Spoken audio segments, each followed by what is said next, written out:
YouTube, Ninja Midget here. These are the pieces of a duck's foot gun that I am currently building.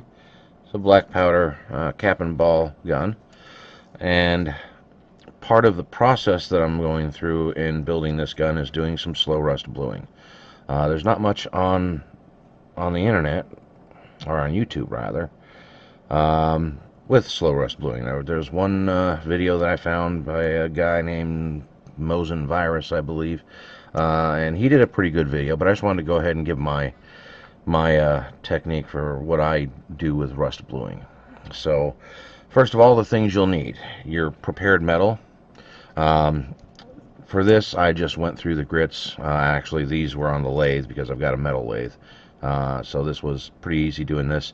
Go through the grits. When you're working on the hard metal like steel, you want to start at 150 typically, and then go up to 220, 320, step it up through the grits to at least 1000, and then once you get there, you can hit it with a polishing wheel and it turns out pretty nice. For little parts like this screw, these ones are really easy. Just chuck them in a drill or a drill press. Chuck it lightly so you don't damage the threads, and you can just go up through the grits in just a few seconds on little parts like this. Turns out really nice. So that's easy. On pieces like this, you're gonna have a real pain in the ass of a time on parts like this, just because there's a lot of different areas, rounded areas. You can use drum sanders to get in there, belt sander for the flat areas, and some of these areas, but you want to make sure that you get the metal nice and clean and as polished as possible. Your final product is going to rely on how your metal prep is, how well you do your metal prep. These are just some wood dowels that I have in here, and these wires are just wires from Cat 5 cable. This is the inside of Cat 5 cable. They work really well because they're solid copper, so they'll bend and they'll hold their position. It's really good for being able to hang them on things or to twist tie them around. So really good, and most people these days have some Cat 5 laying around, a network cable or whatever. I just had a bunch because I wired up my house when I bought it. For things like barrels, you want to plug the ends of the barrels. On both ends, I used cork on these ends so I could push it in and recess it a little bit so I can get to that bevel. And for the back, I did just some pegs that I made on my lathe that have a slight taper on them that I could pound in, and then I drilled holes and epoxied these wires in, just so they're nice and sturdy. I can hang them wherever I need to, and then that'll be easy for doing the slow rust bluing process. Now, items you're going to need: classic rust. This is just a mixture of acids. So Brownells has this, but there's a lot of other brands out there that have this. It's just called Classic Rust Blue. Some gloves. Yes, we are working with acids. Make sure you have gloves and safety glasses. A container that you're going to put your slow rust bluing in so you don't contaminate the whole bottle. Some cotton balls or cotton pads that you're going to use for applying it. Some acetone. This is for cleaning your metal real good so that there are no oils to inhibit the rusting. So you're going to need some acetone and a rag to apply that. And that is pretty much it. You also need a method for heating the metal. That assists with getting the rust process kick-started.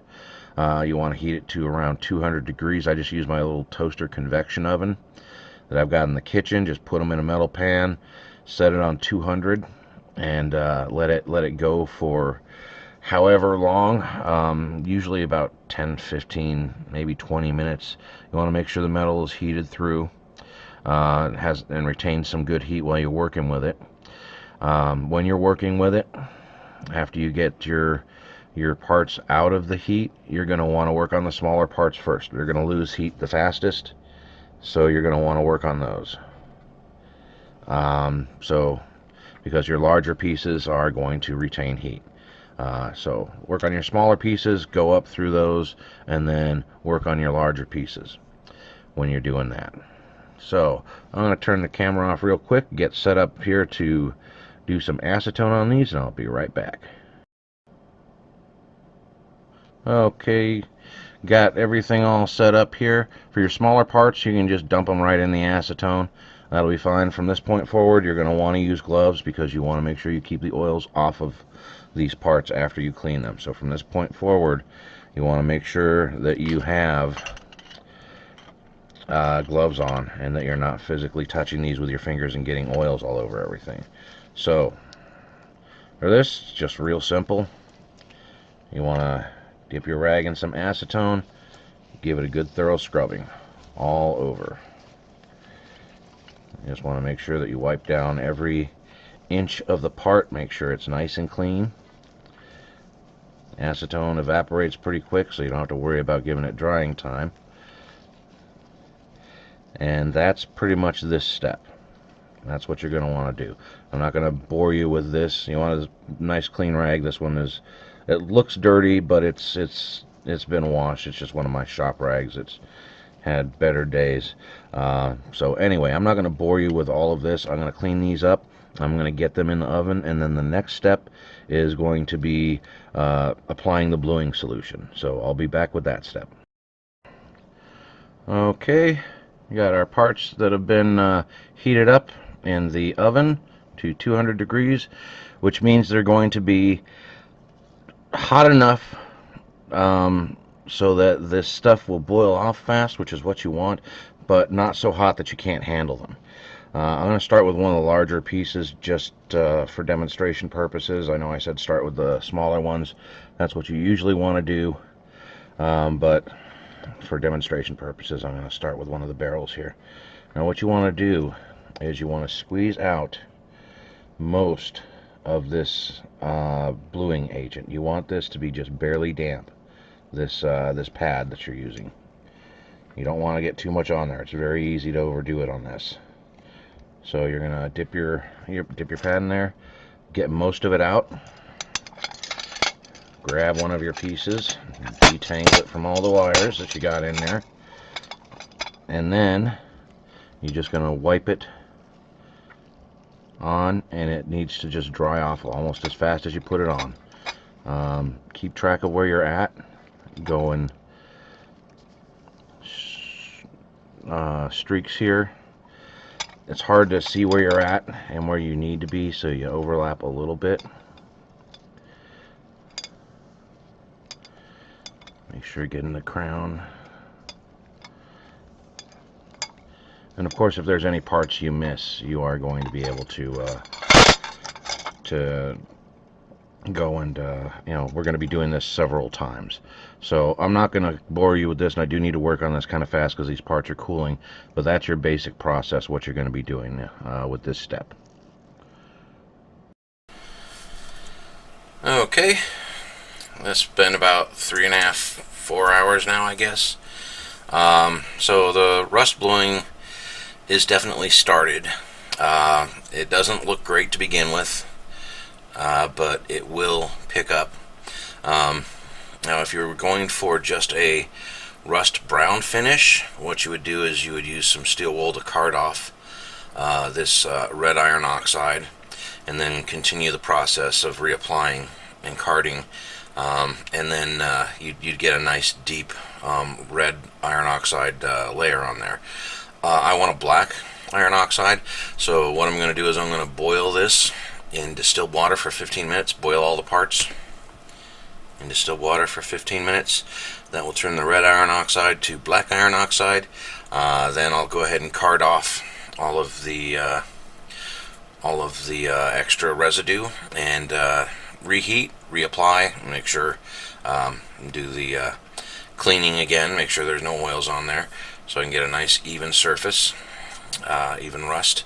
And that's it. That's this one, and I'll show a little bit of the carding process on one of these, just to see what it's like.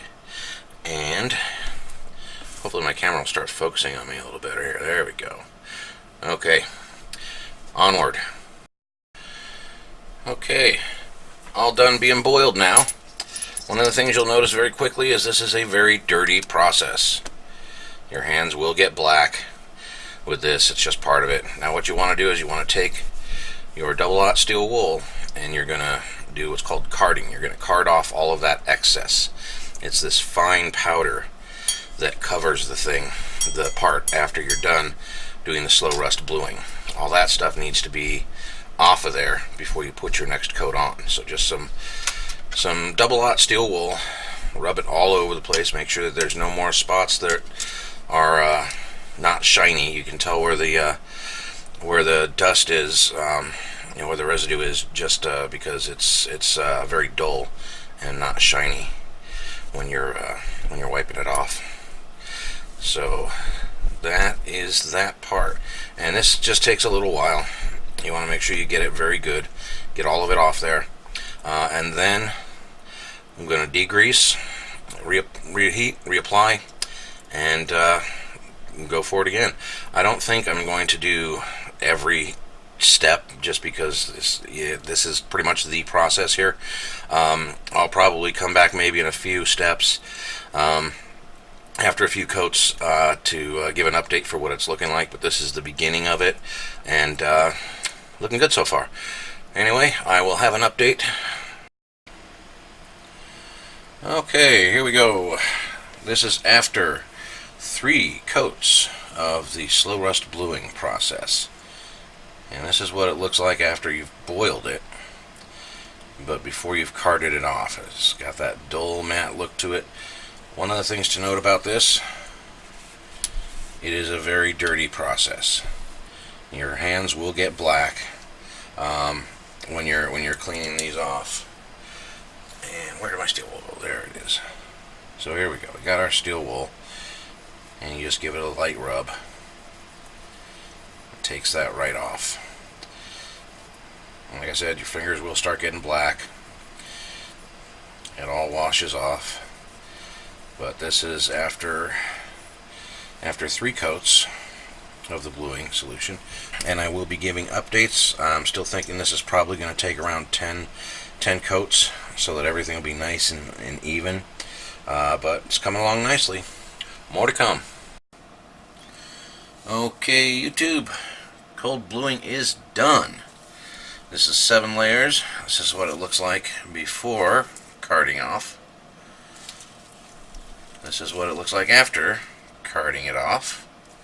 And now I'm going to go ahead and do the final step here, which is applying a layer of boiled linseed oil to this. All you need to do is just paint it on. Doesn't have to be neat.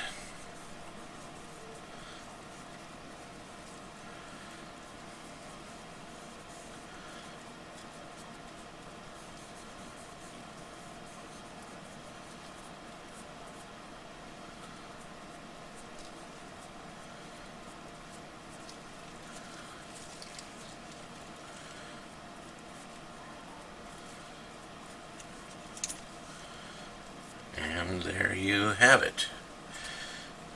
Now you take a paper towel, wipe off all the excess, and then you're going to let this cure for 24 hours.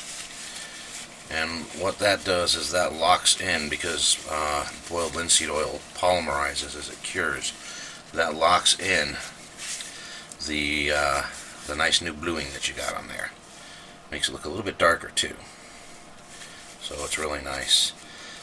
But anyway, that's it. It's done. It's a time-consuming process, but very doable on little parts like this. And that's my video on cold bluing. Thanks for watching.